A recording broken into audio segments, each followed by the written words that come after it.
Il y a de ces sujets qui sont tellement brûlants pour nous que on a l'impression qu'ils font partie de nos plus grandes convictions et que si un jour finalement on a pointé le bout de notre nez sur terre, c'est pour offrir cette parcelle de vérité qu'on a compris et pouvoir l'offrir à tous ceux qui ont besoin de l'entendre.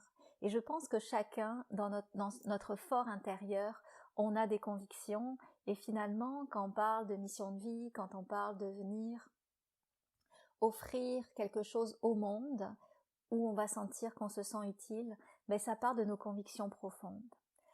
J'en suis intimement persuadée, et les 2 épisodes de podcast que je vais vous livrer cette semaine et la semaine prochaine, ça fait partie justement de mes convictions profondes. Et pour vous en parler, j'avais envie de vous raconter comme une anecdote. En fait, moi j'ai 2 amies et il y en a une qui est vraiment magnifique. Elle s'habille très bien, elle parle très bien aussi, puis elle charme vraiment tout le monde. C'est sûr qu'elle n'est pas toujours fiable, elle fait beaucoup de promesses, elle les tient pas, mais elle a toujours des bonnes idées pour nous divertir, alors bien souvent on l'excuse. Puis sa sœur, elle, c'est tout un autre profil. Elle sait pas se mettre en valeur, elle est souvent silencieuse et elle fait vraiment pas beaucoup de bruit. Par contre, elle est très très fiable et tout ce qu'elle promet, elle est capable de vraiment le livrer. Elle fait pas de fausses promesses. Et quand on apprend à la connaître, on se rend compte qu'elle est au-delà de nos espérances, de ce qu'on a pu capter de prime abord. Et la question que j'avais envie de vous poser, c'est de savoir vers qui généralement le monde est le plus attiré. Je pense que souvent, la personne qui va avoir le plus d'attrait physique, de bagou, qui va donner des belles promesses, qui est séduisante, qui est extravertie, ça va être souvent la personne qui va le plus plaire et celle vers lesquelles le monde va aller. Moi, je suis pas comme ça parce que je pense qu'avec mes années de pratique de méditation, il y a quelque chose qui s'est développé en moi pour pouvoir ressentir au-delà des apparences, pour pouvoir finalement sentir dans mon corps qui est vraiment une personne, au-delà de qu'est-ce qu'elle dégage ou de qu'est-ce qu'elle va dire. Et je trouve que c'est un des super pouvoirs de la méditation, et ce super pouvoir-là, je vous en parlerai la prochaine fois. Parce qu'aujourd'hui, en fait, c'est ce que je voulais vous offrir, c'est plutôt une métaphore qu'une réalité. C'est pas vrai que j'ai une amie qui est belle et qui tient pas ses promesses et qui est pas fiable, mais qui a un beau bagou, et que sa sœur, elle est tout l'inverse et qui est super profonde. Mais la métaphore que je voulais vous offrir aujourd'hui, c'était une métaphore par rapport aux différents types de méditation. Les méditations maintenant, c'est une méditation de pleine conscience, on dirait que c'est un mot qui est devenu à la mode, et donc c'est comme si beaucoup avaient récupéré ce mot-là, cette expression pour vendre, et ils l'ont totalement distorsionné de qu'est-ce qu'elle est vraiment. Et donc on retrouve des méditations pour être plus performant, pour devenir la meilleure version de soi-même. Puis cette expression, tu sais, je la comprends dans son essence, puis je veux pas la blâmer. Mais moi, ce qu'elle me fait sentir, c'est que je suis un brouillon perpétuel, que je dois toujours m'améliorer, puis que de toute façon, ma meilleure version de moi-même, elle est tellement tout le temps en mouvement que quand j'en attrape une, il y en a une autre vers laquelle je dois courir. Donc c'est pour ça que ça me tente pas de parler dans ces termes-là. Méditer pour être riche aussi, méditer pour optimiser son potentiel. Et donc, quand on entend tout ça, on peut s'apercevoir que finalement, méditer, ça peut être quelque chose de très puissant pour venir nous faire croire que on n'est jamais assez. Et quand on choisit ce type de méditation, ça peut paraître particulièrement savoureux. Ah oui, moi je veux être plus performant, je veux être plus capable d'optimiser pour mieux vivre mes journées, je veux être la meilleure version de moi-même, je veux être riche, etc., etc. Mais au final, je trouve ça abominable d'accoler le mot méditation, et encore plus d'accoler le mot pleine conscience à ce type de méditation-là, parce que ces méditations, elles nous maintiennent dans les codes dont la méditation devrait justement nous aider à nous affranchir. La performance, le contrôle, l'optimisation de soi, etc., etc. Et ça me décourage parce que l'essence de la méditation pleine conscience, ce que j'appelle la méditation de pleine conscience plus puriste, c'est une essence où finalement, elle ne cherche pas à ce qu'on devienne quelque chose. Elle cherche plutôt à venir nous aider à se rapprocher de nous-mêmes pour venir embrasser toutes ces parties de nous. Les belles comme les pas belles. Et parfois, même nos belles parties, on n'arrive pas à les voir. Mais là, c'est apprendre à se retourner vers soi en silence et apprendre à cohabiter avec qui on est profondément, avec sa souffrance, avec sa beauté, avec des parties de nous qu'on aimerait cacher, mais là on leur donne un espace. Et vous savez que la meilleure manière justement d'apprivoiser quelque chose, c'est pas essayer de le saucissonner avec une corde puis de le mettre dans un petit coin.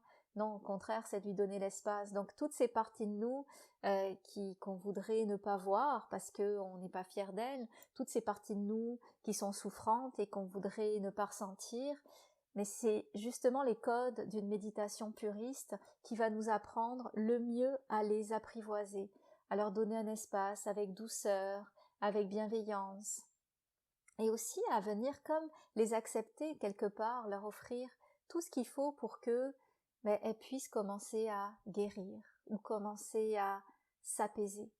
Parce que c'est pas en essayant de courir vers une meilleure version de soi-même, sans avoir fait l'exercice de se bercer soi-même dans qui on est, qu'on va réussir à l'attraper, cette meilleure version de soi. Puis je veux pas parler avec ces termes-là, je veux plus parler de sa version de soi présente, qui est souffrante, on va en prendre soin, puis c'est peut-être ça, sa meilleure version de soi-même.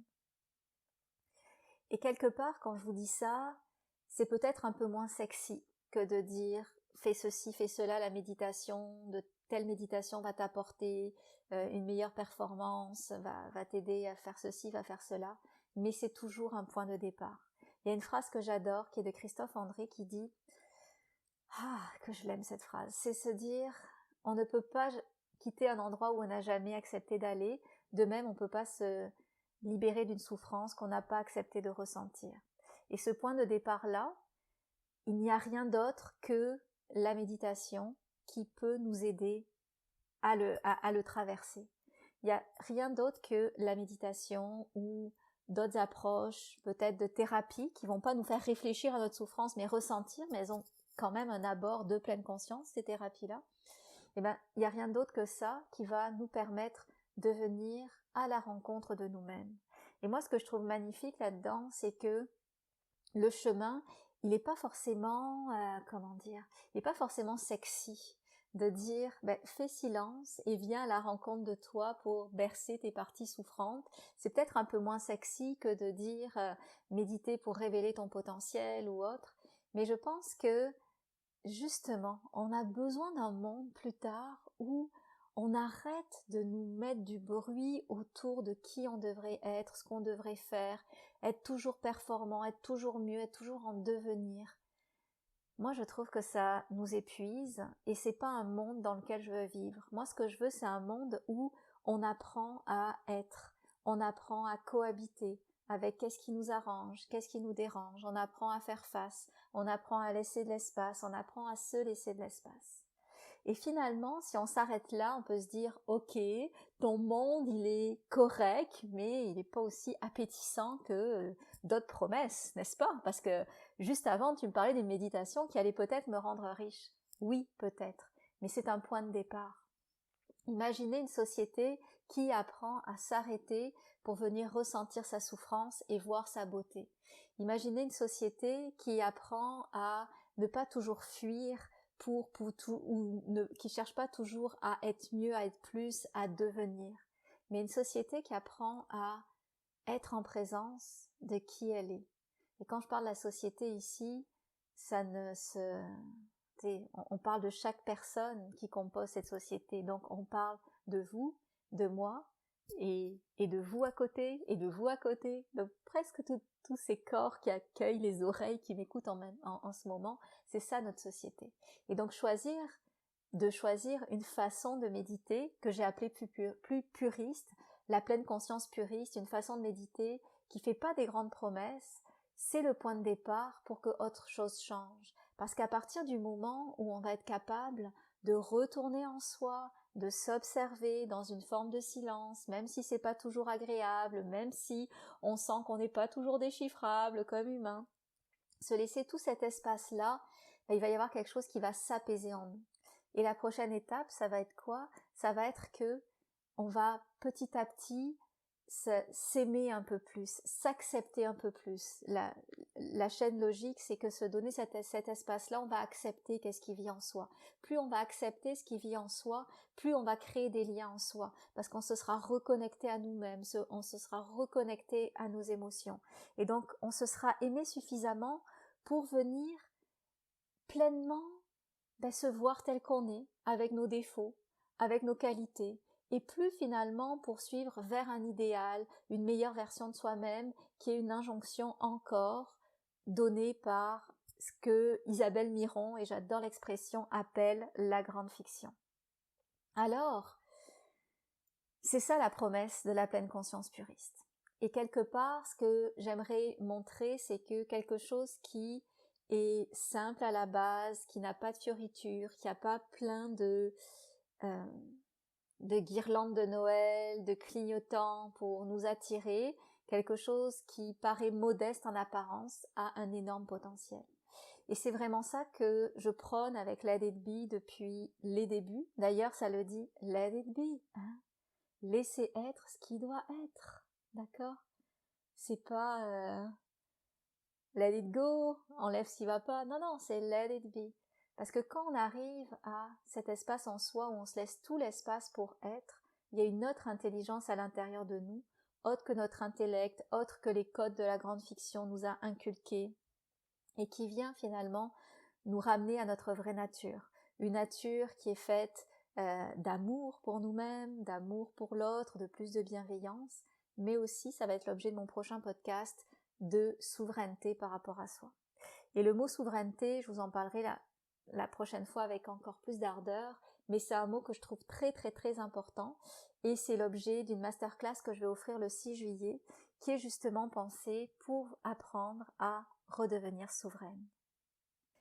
Et dans cette masterclass, je vous montrerai comment méditer de manière puriste, mais surtout je vous montrerai, c'est ça que j'adore, c'est de voir comment chaque petit détail de la méditation, qui sont toujours très simples, c'est comme un mini laboratoire pour être différemment les 23h50 où on ne médite pas.